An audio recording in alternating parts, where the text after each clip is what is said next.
Unleash the beast, baby. Corey Sorga, Slap News. Austin, you dropped down light heavyweight. Did it go exactly how you thought it would? Exactly how I thought it would, my man. I knew, C-Money, if I put in the work and I believed in myself, that there's nobody out there that could stop me. And that's how I'm going to keep on moving forward. Put in that hard work, build my mind, and coming for that belt. So, Ron, watch out, brother, because I'm coming for that daggone belt, dude. It's mine. Keep it warm. You had some choice words for Alan and some nicknames that you gave him.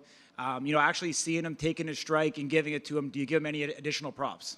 I'm not going to sit here and rub salt on the wound. I'm not that type of guy. You know, it might look like that, but dude's a hell of a guy. And Alan, if you're listening, keep working and get back to it, dude.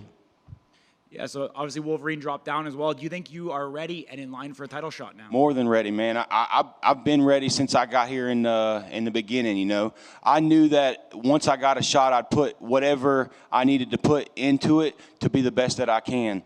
And I don't see nobody. Ron, the bearded bitch, you ain't got it, brother. I'm coming for that belt. It's mine. We know you quit your job to become a full-time striker.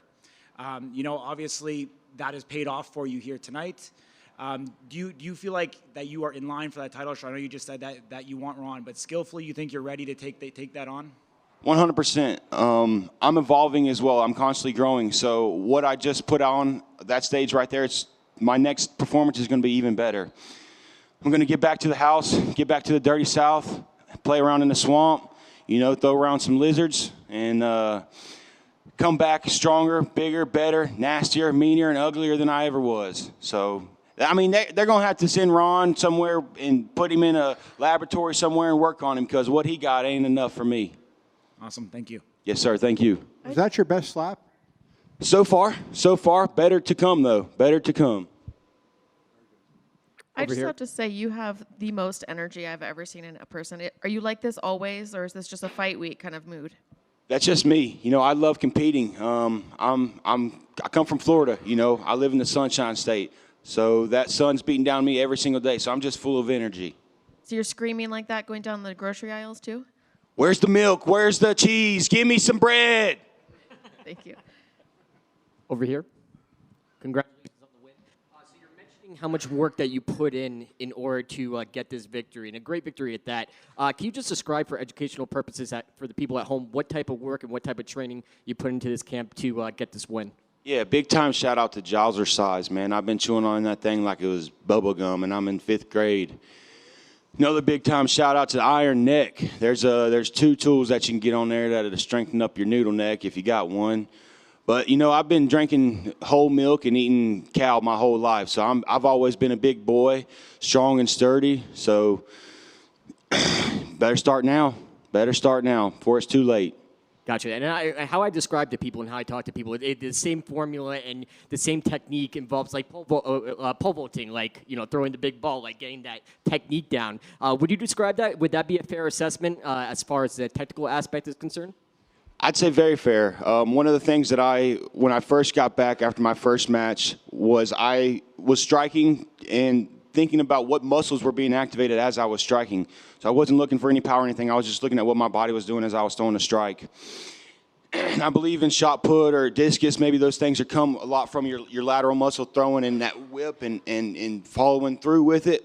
So I just thought about those things, and I put those muscles to work like a dog. And you emerged tonight as one of the most colorful characters. You're so comfortable and oddly comfortable in front of the camera. Where do you get that charisma? Where have you learned to be that showman? Man, I'm from the dirty South. I love having fun, and anywhere I go, I just have fun, man. I'm a swamp savage, I'm just out here enjoying myself. So, like I just got asked, is this really me? Am I really running down the grocery aisles looking for the eggs? Yes, ma'am, I am. And I'm just having fun. That's all it is. Congratulations, brother. Thank you, bro. Austin, you knocked him out and then dropped your hips on him. What was that about? What you mean? That was Derek Lewis. My balls was hot. That's all that was. That was the beast, baby. Understandable. I'm a fan of this shit, man. That's what got me here. I've been watching the UFC, and I've always been a fan of combat, brutality, and violence, man. You know, so Derek Lewis, he's one of the best of putting on a show. So I just follow in those big footsteps of his. You know, Cowboy Cerrone was in the audience. I'm not sure if you knew that. There were probably quite a few other UFC fighters. Does that get you amped up knowing those people? Or? Fuck yeah, that gets me amped up, dude. I'm trying to sing some Kid Rock and down some Budweisers with Donald Cerrone, maybe hop on a bull or something, go ride some dirt bikes or something. That fucking definitely fires me up. I love the cowboy. I'm a cowboy, baby. Well, there's a highlight where you can see him in the background. You're celebrating, and he's up on the screen, so you'll have to watch for that. No way, yeah, I definitely will. Thanks for letting me know about that. I can't wait to see that. Hey, Austin, you said you would do it in one, and you did. How does that feel? I knew it was going to happen. It feels great. It's like asking yourself, what's 2 + 2? You know it's 4. You showed your chin tonight. What do you have to say to all the naysayers that were saying you haven't been tested, you haven't had a chance to show it? Tonight you showed it. What do you have to say to those guys? Look at it. You can't break it, baby. That's what I got to say to them. You got the biggest energy on the roster. Do you think there's anyone else in Power Slap who can match your energy? Ain't nobody else on this planet, brother. I'm one of a kind. Thank you. Congratulations on your win. Thank you, bro. Thanks for being here. Austin, through the first 3 Power Slaps, we've in these post-match press conferences, we've asked about techniques and people working on their angles and their striking. From the other side of it, I had a fan ask me, how do they train to take the shot? You know, boxers get in the ring, they put headgear, they spar. UFC, they train with partners. Do you actually go through training and take shots? How do you train to strengthen the jaw? So you ended it with exactly what I do. I don't I strengthen the jaw and I strengthen the neck. I don't take shots. I keep my brain fresh. I read books. You know, I do crossword puzzles. I listen to music. I chill. I hang out. But I work on my jaw, work on my neck. I don't think it's smart to beat up your brain. You know, I'm just trying to keep my brain safe and work on my jaw and my neck. I think that's more important. So realistically, like doing neck workouts with weights or whatever it may be, working out the neck muscles, the traps, so on and so forth. Yeah, because if I'm in there constantly getting beat up, next thing you know, somebody's going to want to really take a whack at me because I like talk shit everywhere I go. So if I'm in the gym working out with somebody, more than likely I'm going to end up talking shit to you. So maybe one day that might get underneath somebody's skin. They try to crack me one time. I figure I just work on the muscles that need be and get them strong, and ain't nobody going to knock me out anyhow. Come on, bearded bitch. You ain't got it, buddy. You ain't got it. Woo!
Check.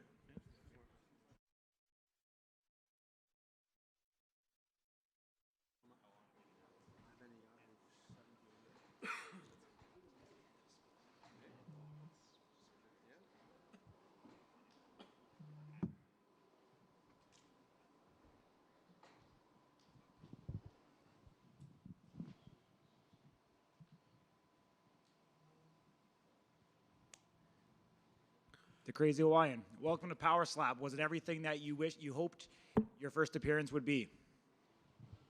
I mean, we always trying to get that knockout in, but Micah is. I really tried to knock him out. And that guy stood there and did not flinch. He ate my shit. So, big ups to him, but nobody ever done that. At least with me, ate my shit like that. So he's he's a big eater. You definitely had a lot of respect for him going into this match. Do you have even more respect for him now? Oh, I mean, I still have the same respect that I don't think I can respect him anymore. That's my boy, and I really try to knock him out. Koa, you and I talked during Power Slap 1. You were here for Power Slap 2. Being a part of this, how have you seen, just in this short time, the progression? Because you've been doing this a long time. The production, the crowd, the energy inside this building, the progression overall with your experience. How have you seen it sort of just continually progress under Dana's watch? It's scary, really, really. Like, I always dreamt of it, you know. When I first started, somebody once told me that there was no money in it. I can't pay you right now. We proved them wrong. So, sorry, I lost my voice. Every time I turn on the Crazy Hawaiian, I lose my voice. So, I might have to turn them off right now. But the production is like no other. Come on, I look at all you. The first one was just like 5 people, and now we got a whole bunch. So everything's falling into place. It's God's timing always. Why did you switch to the left hand in the third round? I really felt like I needed to give him something else. You know, after doing my right twice, I really felt like, man, he's eating my right like nothing, you know, and it was kind of worrying me. And my left, like my brother, a lot of people don't know, he's a right-handed striker, but he uses his left to knock out Slap for Cash. And I use my left on the last round, hoping to do the same. But it's the first promotion allowing you to do it, so I tried it. I saw you look up to him. Were you actually saying, should I do it? Is that what you were asking him? Oh, I was actually asking my brother in the crowd, Yeah. should I do it, you know? That's what I'm saying. And he was like, if you want to. So I really wanted to. And he ate that shit, man. It was unbelievable. Do you feel like you've established a name for yourself now after that fight, like that you're the guy? You know, there was a lot of hype around your debut. Do you feel like you established a name now with that win? I mean, a lot of people have to do their research about me. Micah was probably the toughest opponent I had so far. I just feel like this sport's not going to go nowhere. It's just going to keep going up and up. The hate for the sport is what's going to drive it to be one of the best sports statistically for anybody to get paid. You mentioned that he was your toughest opponent. Did being friends with him play into that a little bit? The fact that you guys had a relationship before? Yeah, he called me up this morning. He said, hey, I'm eating Loco Moco right now. What are you doing? I said, leave me alone, goddammit, for one day so I can hate you, so I can actually put some hate behind my strikes. And he said, okay, bet. I got your Max Salad, though. And I was like, are you claiming you're going to lose right now? Because I'm going to get that Max Salad anyway. But, yeah, it's hard to go up against somebody that picks me up from Vegas every time I land. You know, it's really hard. But I really, I don't know if you guys noticed it, but I really tried to knock his ass out. And he just ate it. Are you guys going to go out and celebrate after this? Absolutely. Question over here. Right over here. Hey, how you doing? And congrats on the win, by the way. So, obviously, you're fighting one of your friends and one of your combatants. So, the mental aspect. Obviously, you're in the heaviest weight class. One strike could be game over. I mean, both of you guys generate the most power. What's the mental aspect to stay in the box, keep your hands behind your back, stay, do not flinch? Like, what's the mental aspect before he's about to hit that slap? Don't be a pussy.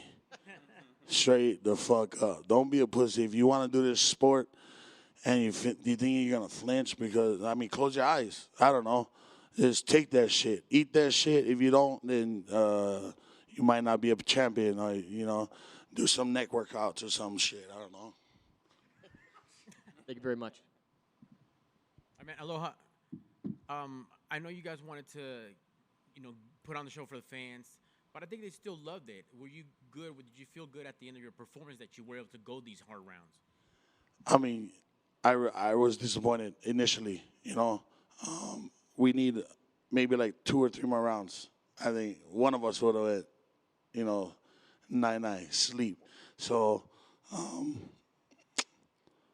just wait. Give me some Russians. Give me some South Africans. Give me somebody else, Brazilians, somebody else other than somebody in the U.S. I don't think there's anybody in the U.S. that can beat me. So let's branch out. How's that? U.S. or branching out, where's your ideal location? Taking it back to, one of the islands. Obviously, I would love for this to be an island thing, because we got some bangers like me. They called me a couple weeks ago, and I came right off the couch, ready to slap whoever at any time. So, that being said, like, feed me my fucking opponent. Give me somebody that looks badass. Give me somebody that's big and bad. Somebody, anybody. All right, my man. We'll look forward to it. Mahalo. Appreciate you. With your brother being in the same division, and if they bring a title to the super heavyweight division, what's the plan there? Like, are you going to let him go for the title? Are you going to go for the title? Like, what's up? I told him he needed to sit back and watch, because eventually we might need to go up against each other for the sport. Obviously, that would be really hard, even a lot harder than any fight I've ever done. But it's a sport. I've done this because I knew it was going to turn into a fucking sport. Somebody said, that's not a sport. Yeah, it's not fighting. You can't go out there and slap somebody. They're not going to sit there and let you slap them. But it is a competition, and it is a sport. I mean, cornhole is a sport. Come on now. Congratulations. Thank you. If they bring Power Slap to the islands, who would you want to fight?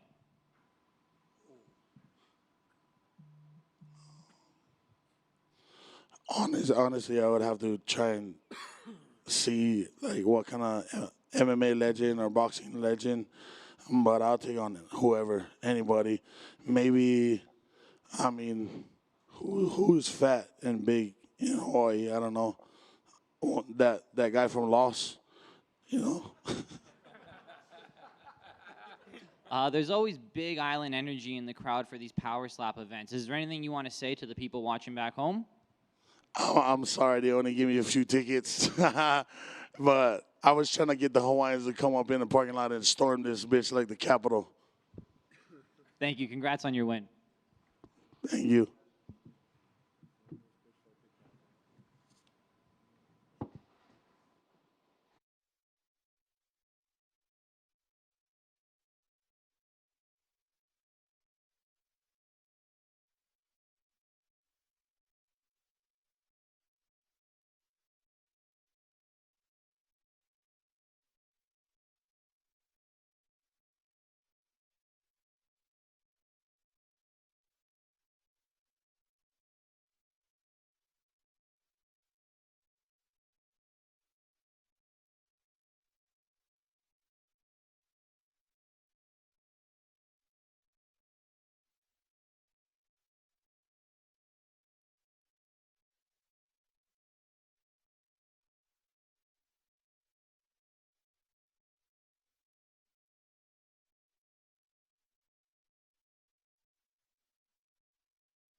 What's up, guys? How are you? Performance bonuses. Nate Bernard and Austin Turpin, they both got $10,000. And fight of the night was AJ and Wolverine. They both got $10,000. And, you know, we had a hard time picking the bonuses. Aziel Rodriguez looked good. I'm going to take care of him, too. Who's got the first question? Dana, when we spoke after Power Slap 2, you said that this is fun for you because after each one now is when you get to break things down and tweak and perfect and so on and so forth. Now that you're after your third one, where do you rate this? How happy are you with the production? I love to build. I love to build brands. I love to build things from the ground up. I love to build things that people say can't be built. I like to break records. I like to do all that stuff. And you know, I was talking to a couple guys tonight. The production, my production team tonight knocked this thing out of the park. The production was incredible. When you watch this show, we should win awards for this show tonight. We'll never win a fucking award for this show ever, but we should win an award for this show tonight. The production was, quality of the show was incredible. Like when you watch, I won't throw anybody under the bus, but when you watch Showtime Boxing, and these guys are putting on events, fucking replays are terrible. The production quality is horrible. I mean, you're waiting for a replay.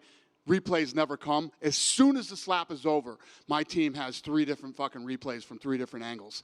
And the list goes on and on of the quality of production that we had tonight. So, and the reason I'm saying this is I'm not bragging. I'm commending my production team. They absolutely, you know, these guys, it's International Fight Week. We have all these things going on. You know, big UFC event tomorrow. And the production team that worked this event tonight absolutely killed it. I also want to commend the Athletic Commission.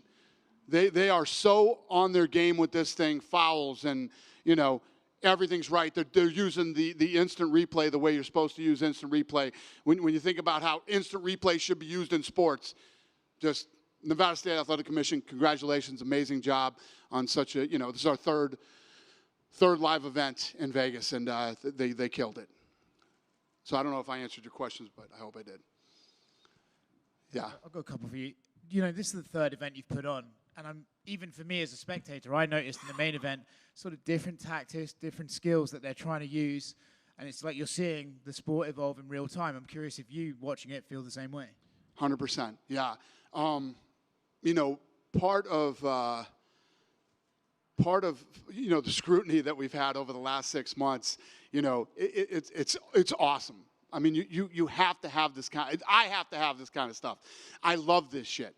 And, you know, when me and my team look at, you know, dive in and start, how do you make this better? How are we better than the last time we were? You know, I don't know if you would try to excel to the level that we're trying to excel to without the critics and the scrutiny and all the things that come along with it. This thing is so identical to the UFC when we started. It's scary. Other than the fact that it's way more successful sooner than the UFC ever was. You know what I mean? I mean, the sponsorship is off the charts on this thing, and it just, tonight was a big night for us. So every so often you get a match where, like, one guy fouls one guy, then they'll get fouled back, and it kind of sort of slows down into this foul sort of thing. Do you expect that to disappear as this sport gets further and further along? Yes. And what happens is a lot of these guys are inexperienced. You know what I mean? Some of these guys are starting to, but there's going to be so much money involved in this thing. I mean, you guys just talked to the Crazy Hawaiian. He's like, this was something for me. Now I'm going to start taking this a lot more serious than I did. And you know, I was telling Kevin earlier, a few of these guys have already quit their jobs. You know, the Bell always wanted to buy a Mustang GT. He bought a Mustang GT after his last event. You know, and this is, we're 6 months into this thing. And, you know, the 2 guys that fought on the main event have made over $100,000 already this year. So, you know, this is real money. This is life-changing money for a lot of these guys. And the answer to your question is yes, this will happen. You know, there's a lot of inexperience going on right now, and that will all start to change over the next 6 months. When you started this, I remember a bunch of us asked you, oh, were you ready to take on a whole nother job, a whole nother promotion? Are you ready to take on a whole nother roster of crazy guys who are going to get paid loads of money and go out into Vegas and cause mayhem? Well, I got to give credit where credit is due. Frank is running this company and doing a phenomenal job. Erica over there in the corner is our matchmaker.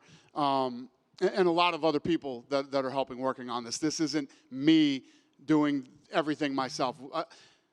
One thing that there aren't many things that I'm good at, but one thing I am good at is I've always been good at building good teams around me. I did it with the UFC. In the early days, I did it after the sale, and we're doing the same thing with Slap and other companies that we're running right now.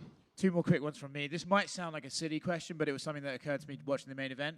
Is there any conversation about making these guys trim their beards? Or is it just like, if your opponent's got a bushy beard, you have to deal with it and find the chin? No, you could not be more. First of all, I think Wolverine lost half his beard tonight. When you see that thing in slow motion, there's red hairs flying everywhere after each slap. And I would absolutely agree with you because the first, AJ's good. AJ and Wolverine are two of the best in the world, right? They're two of the best, absolute best in the world. And I think that AJ had a hard time finding his chin in the first one. And Kevin, we go back to the old days of boxing. You weren't allowed to have a beard in boxing. You had to shave it. Now everybody's got a fucking beard. So I don't know. That's up to the commission, not me. But yes, I agree with you 100%. And last one from me, you obviously announced John Jones versus Stipe Miocic today for the 30th anniversary card, massive heavyweight fight. What do you think it means to both of those guys, and why was this the fight to make? What was the question? I'm sorry, I missed it. You made John Jones versus Stipe, yeah. Big fight. Yeah, so, yeah, we're going back into Madison Square Garden. This is a fight that had to be done for, especially, when you think about the legacy of Jones, the legacy of Stipe, the greatest mixed martial artist of all time versus the greatest heavyweight of all time. After he moves up to heavyweight, it's a fight that had to happen, and no better place for it to happen than Madison Square Garden. Dana over here. Yep. Congratulations on a great night. Thank you. Watching on TV is pretty exciting, but also being there in person is like mainlining adrenaline. Right. Is the key to this getting this in front of crowds? What's the contingency plan of getting this in front of crowds? So in the next 2 years, if you look at how far this thing has come, some of you I've talked to personally, when I say shit public, you think I'm still fucking doing this 3 events and this thing isn't this thing is a fucking juggernaut, okay? A juggernaut. And what we're working on right now is regulation. And we have a bunch of states lined up. In the next 2 years, half of the states that have commissions will have Power Slap. So right now, this thing is an invitation-only event that we're doing here. Tonight we had obviously a lot of media members here because of International Fight Week. Thank you for having an open mind and coming and checking it out. We had lots of sponsors here tonight, and sponsorship on this thing is going through the roof. Once we get it legalized, we're going to start taking this thing to different states for live events. But if this is our 3rd event, in the next 2 years, you're gonna start to see this thing move around a lot. For educational purposes, for people watching at home, does it come down, because the Ultimate Fighter was essentially a Trojan horse to educate people about the sport. Do you feel that, because there's a lot of technique that goes into it. Like, it reminds me of the technique that it takes to, do shot put, staying in the box, also mental, not flinching, keeping your hands behind your back. There's a lot of elements. There's a lot of tranches to this. Is it down to, because with the UFC also, you had about athletic commissions, politicians, fan backlash, et cetera, et cetera, et cetera. Fans seem like the one thing, and the media seem like the one thing to get over. Is it just comes down to education and educating the MMA demographic and the general sports consumer? Great question. And there's 2 answers to that question. Number 1, yes, some people need to be educated. Number 2, some people will never like this no matter what you do or what you say. Same with MMA. And if you even look at the UFC and how big this company is and what a major sport we are globally and everything else, we just got New York and France done not too long ago. You know what I mean? So when you look at this as new, this seems crazy to everybody. It's the same thing that we went through with the UFC. I was saying this tonight to Kevin too. There's a lot of people that don't like this, right? They've been very vocal about it. We don't like it. Well, there's 8.5 billion people in the world, and there's a lot of people who do like it. So not everybody has to like this. I only need some of the people to like it, And yes, that's what we're going to continue to do. And I literally went into a deep dive with my analytical team this week and ripping social media numbers apart. This thing is very urban. This thing does unbelievable with the Mexican community. off the charts in India, and it's very fascinating as I start to dive into this thing and continue to study it and figure out how we're going to build this stuff. And I cannot explain to you enough how much I love this. This is what I love to do. This is the stuff that gets me up in the morning and fires me up. And, you know, I keep talking about Kevin because I can't fucking believe Kevin's here. But, you know, I was saying to Kevin when we did the first trial here, did I or did I not? I said, watch what I do with this thing in the next year. And here we are at the third event, and I'm going to tell you all now, watch what we do with this thing in the next 2 years. Okay, so one more question. It might be a dumb question, so forgive me if it is. Endeavor, obviously you have WWE, UFC, Power Slap under one umbrella. Is it the possibility of maybe crossover slap events? Maybe we have Elon Musk fighting Mark Zuckerberg in a slap contest. That would be awesome. Well, it's a fascinating question, and it's hard to answer right now. But in the next couple months, I'll announce something with you guys that's happening right now. But yeah, a lot of people have a lot of ideas or think they know about how this whole mixing pot of companies work, and you don't. You have no idea how it works. But in the next couple of months, I'll enlighten you on some stuff. Now is not the time. Thank you, sir. Great questions. Dana, I wanted to ask you one question really quickly. I saw Derek Stevens was here tonight. Yep. Did he like it, and is that something that you two could do business together? Derek Stevens is a big sponsor. All the fighters stay at Circa, and yeah, he's been a bit. I mean, if you guys drive down the Strip today, literally every casino on the Strip and downtown has it on their signs. Every casino, restaurant, bar showed it tonight. So in the beginning, in the early stages like this, it's about getting eyeballs on it. And Hooters, Twin Peaks, Dave & Buster's, PT's Pubs in Vegas. The list goes on and on of all the bars that showed it tonight, too. So, huh? Yeah. Yep. Dana, you keep talking about the numbers. You're big on the numbers.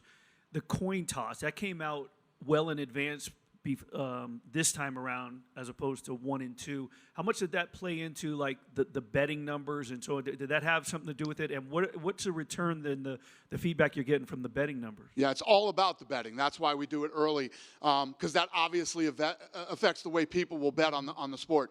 And that's the other thing.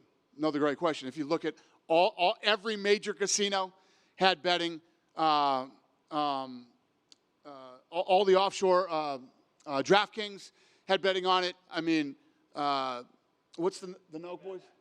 Rubed had it. Yeah. FanDuel. I mean, all the majors have gambling on this thing now. So the answer to that question is, hell yeah, it's doing good, or they wouldn't even bother with it. So, I mean, when you look at, talking about legitimacy early, we're doing everything that we did in the UFC. We're out getting this thing sanctioned. We're working with the Athletic Commission to make sure they do a great job. Everywhere that you possibly bet on it has betting, has odds on it. The production quality off the charts. The list goes on and on of all the things that we've worked on over the last, you're talking 6 months. We saw the NFL owners agree to allow sports betting kiosks in stadiums. Is that something you would entertain down the road, possibly in events, and then maybe even with UFC, where they could have kiosks and be able to bet? You could bet on your phone, obviously, right. But for people that wanted to bet in kiosk, is that something that you would entertain? Probably the wrong guy for this question. I'm a sick degenerate. I love gambling, and yes, I would absolutely, positively. It's part of the fun of watching sports. Everybody bets on the games on Sunday, and you watch the games that you bet on. Same thing with fights, and I would do kiosks in a minute. Yes. Over here. Dana, yep. Is a super heavyweight title coming soon? Yeah. We like the super heavyweights. They're fun, and in the UFC, super heavyweights never really made sense. But in this sport, there's a lot of guys out there that can actually be fun and exciting. If there is a title for super heavyweights, what is the weight limit? Is it 265 plus against 400? Yeah. Yeah, these guys are what? What is it? It's 200 up, right? Yeah. When you do get a live crowd, would you like Fridays to be the days because there's a lot of people in town? Well, first of all, we did well tonight. We did really well with the live feed. Friday nights, you compete with everything, man. You compete with dinner on Friday nights. You know what I mean? You got to take your wife or your girl to dinner. You know. I like Wednesdays, and Wednesdays are really good for the bars too. Friday night is good for bars tonight because we're like in the middle of baseball, and you know there's not a bunch of stuff you're competing with.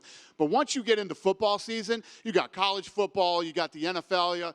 Wednesday nights are a good night for us. Tonight worked out perfect because it's International Fight Week.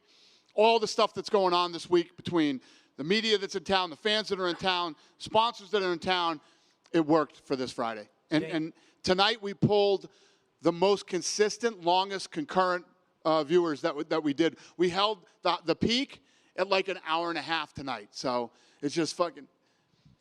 When you're building something from the ground up like we are here, and you know every little detail, fucking 10 things can go wrong tomorrow night. They'll piss me off, right? We should have done it perfect or whatever. But none of you will notice, and it doesn't matter. And we'll do a fight another Saturday and whatever.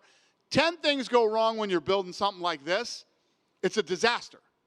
It's a disaster. So it's part of the fun of this too. You have to be on your game every single time you put on an event.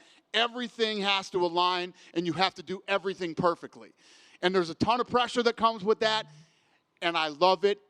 I fucking feed off it. I eat it. I just can't tell you how much I love this shit, if you can't tell. Dana. But anyway. Dana, from the early days of UFC, it was often compared to no holds barred.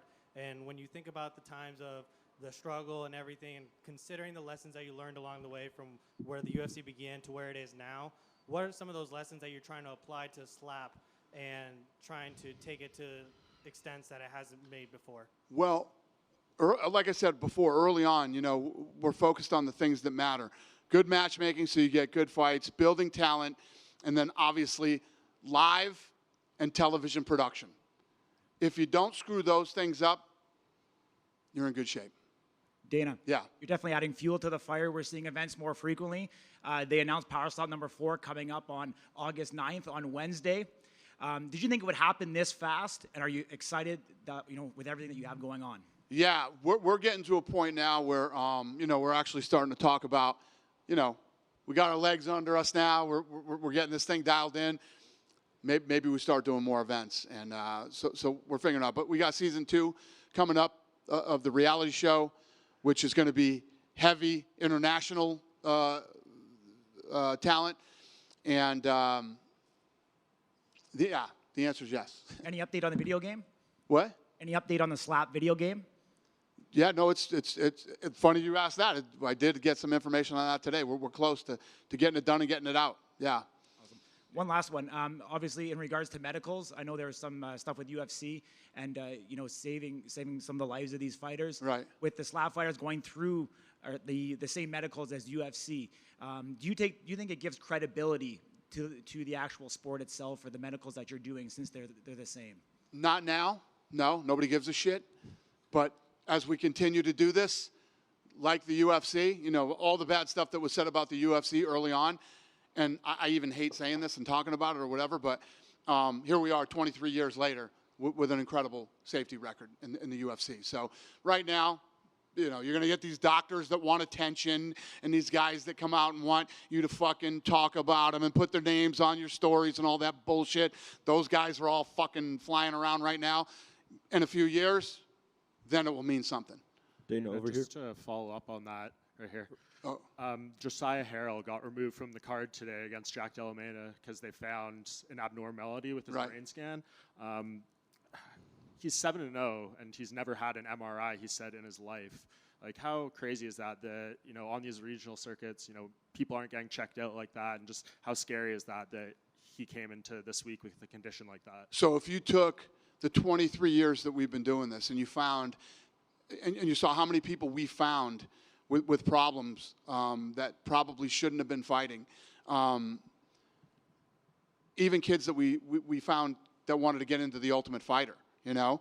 Yeah, it's everything, and it's insane that this goes on out there, you know, and these other organizations are regulated. I mean, yeah, it's crazy. We spend millions and millions of dollars on health and safety.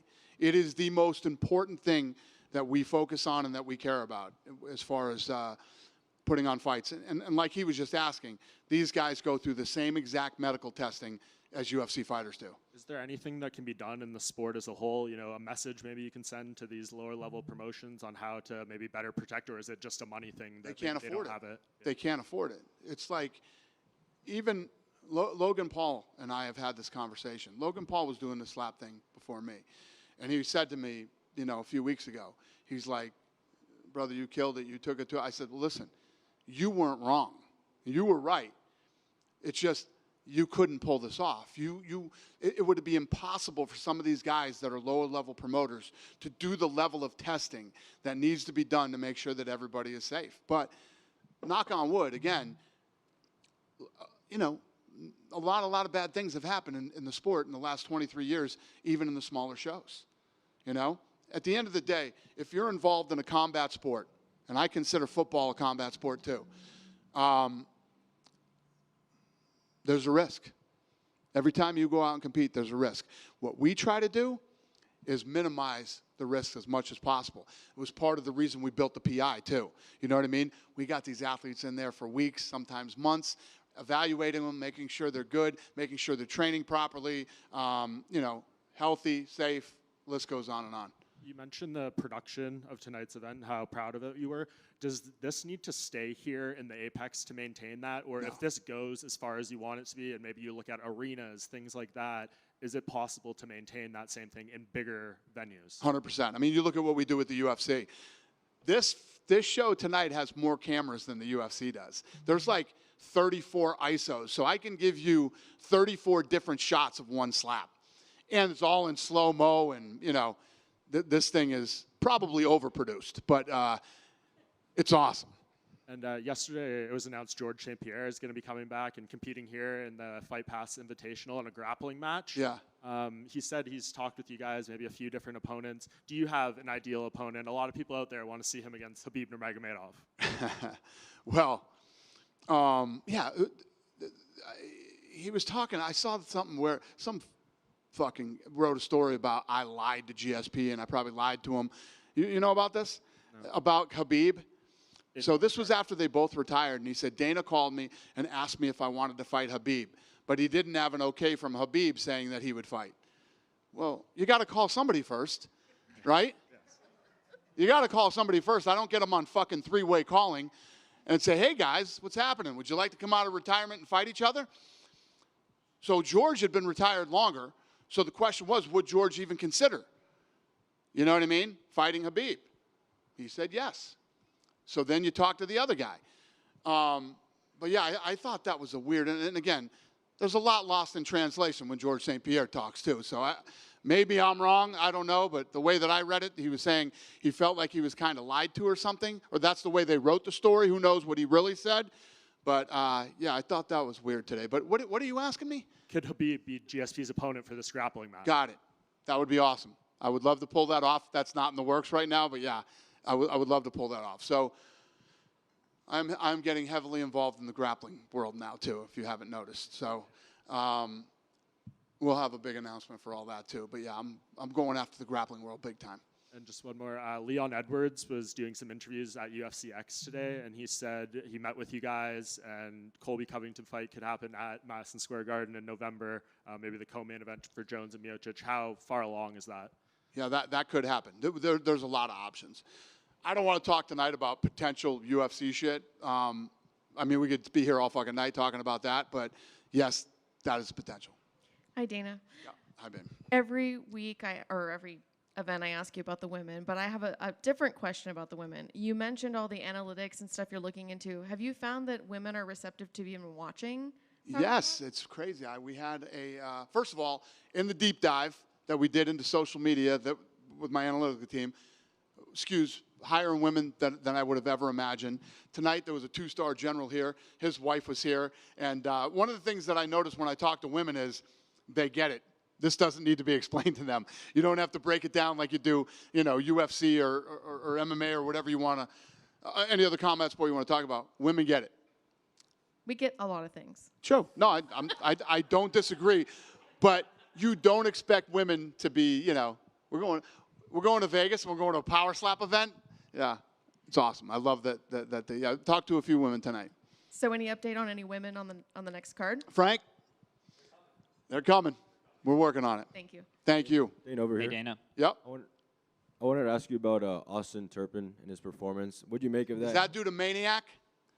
Yeah. He's a maniac. What do you He make just of that? quit his job. He's focusing full time now on this. And yeah, the kid's impressive. You look at him and you look at him and you look at the guys he's going up to against and you think he's in trouble. This kid's a powerhouse and he's an absolute lunatic. And I also wanted to ask you about the co-main event between the Crazy Hawaiian and Micah. I know you were pretty excited about that one, 400 pounds versus 400 pounds. Were you slightly disappointed we didn't get to see a finish in that one?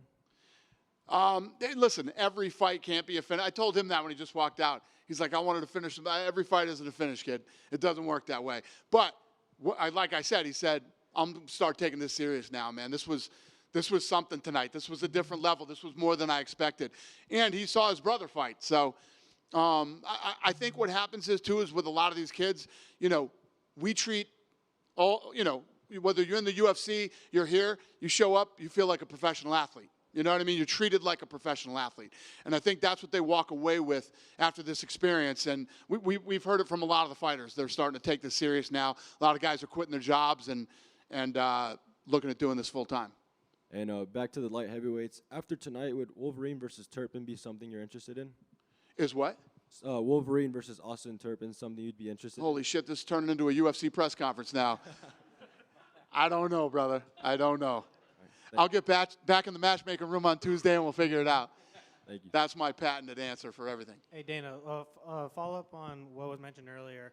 You had mentioned earlier in the press conference how the belt finally got to buy a car. Yeah. And when you have stories like Jens Pulver talking at the Hall of Fame inductions about how MMA saved his life, when you facilitate and are in charge of many of these great organizations, for you, how does that human aspect remind you of what this is all about? Yeah, you know what? It's funny because when I was earlier talking about the negativity that was surrounding Power Slap, when you dive in and you start to talk to some of these people, and you realize how it changes their lives and how this impacts their families, and it's easy to sit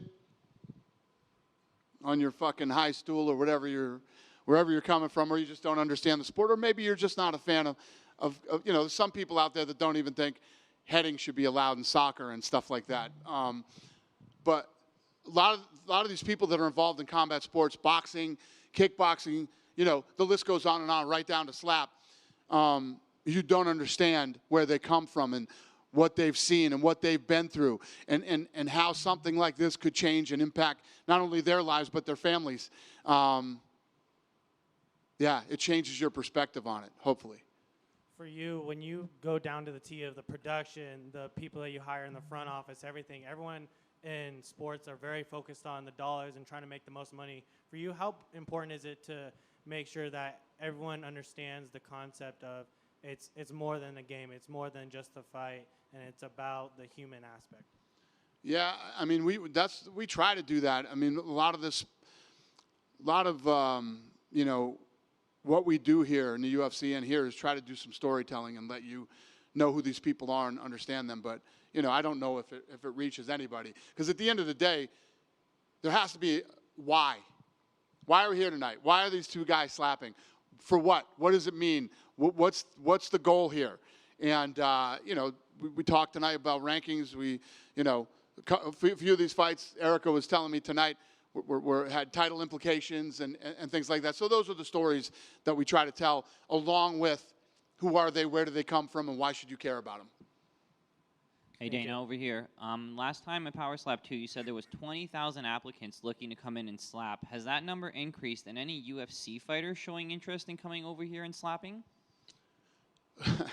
Macy Barber was talking to me about it tonight. I don't know if she's serious, but yeah, who as this thing continues to grow, and at the end of the day, the reality is the more money that comes into the sport, the bigger it gets, and the more people that'll be looking for opportunities. But yeah, I think that you will see it. But the balls that you have to hold that pad behind your back and take a slap from another person is another level. We didn't see Wolverine walk out here today. Is everything okay with him? As far as He's coming out next? Okay. Are you excited to have KO Chris back? Is he going to? Very. I love that kid. He's a maniac, but I really like the kid a lot. And obviously, he's super powerful, and he's fun to watch. And yeah, I'm excited to have him back. Fans were disappointed last night that Anderson Silva was not in attendance for the Hall of Fame. Do you know why he was not there? That Anderson wasn't what? That Anderson Silva was not at the Hall of Fame last night. Do you know why? No, I don't know. And then finally, how real is Zuckerberg versus Musk? Because now we're hearing that like Musk's mom doesn't want him to fight. Like, how real is this thing? It's very real. It's very real. Thank you. Good night. Thanks for coming, you guys. I appreciate it.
Congratulations. How'd the win feel tonight? Oh, pretty good. It was a tough match. AJ, shocked the hell out of me, and we kept going back and forth. Elaborate on what shocked you. Was it the chin, the strong chin, the powerful slap? Elaborate on that. Yeah, he had a lot stronger of a chin. Obviously everybody's seen him get laid down the past couple times, and yeah, he had a strong chin. And the fourth round, he caught me pretty good. Of course, you've been in many other slap fights before, and considering this one, where would you rank it on your all-time matches? Probably second. Also considering, too, that you were a former heavyweight champion and now you're light heavyweight, are you considering trying to go double belt in any way? No, I think I'm happy at light heavyweight. 205 was a great weight for me. Thank you. Ron, congratulations. You were actually an underdog coming into this on the betting line, and you finished as the favorite. Did you know about that heading into this match? No, I looked at the Circa Casino, and I seen that we were pretty close to even. So I knew earlier in the week I was, a big underdog, but I didn't know about being the favorite or anything. Comparing this victory to the one you had over Darius, how does it compare? It actually compares to probably about the same. Darius was somebody that I had competed against in the past and, wanted the victory. And AJ is somebody that, had the belt that I've wanted. So it was about the same.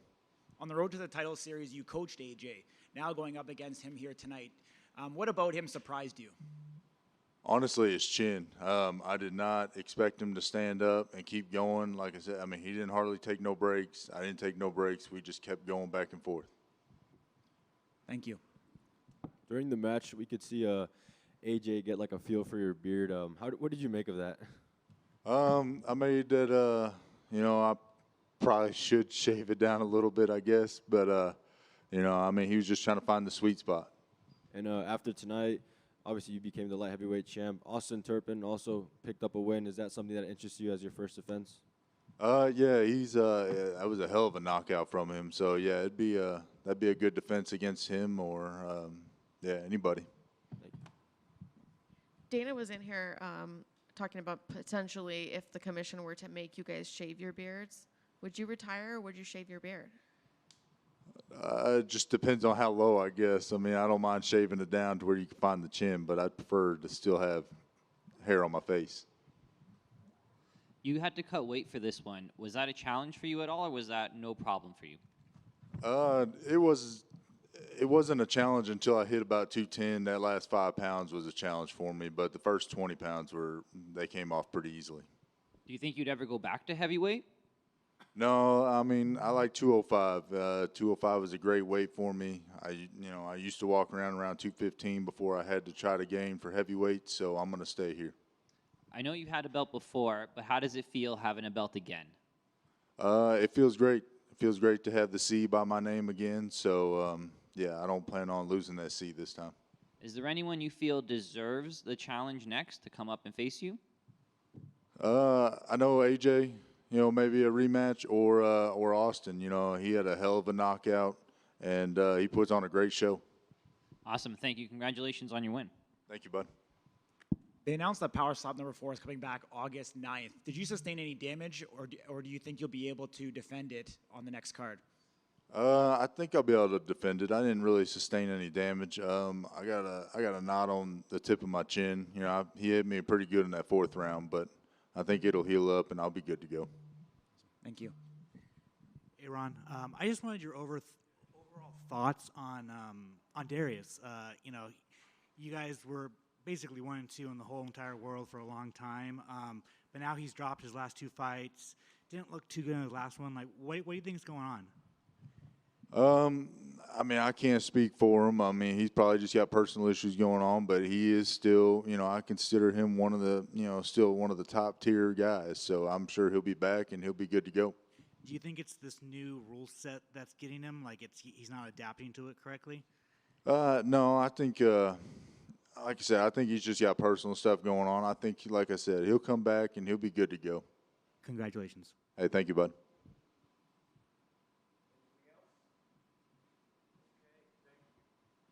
Thank you, everybody.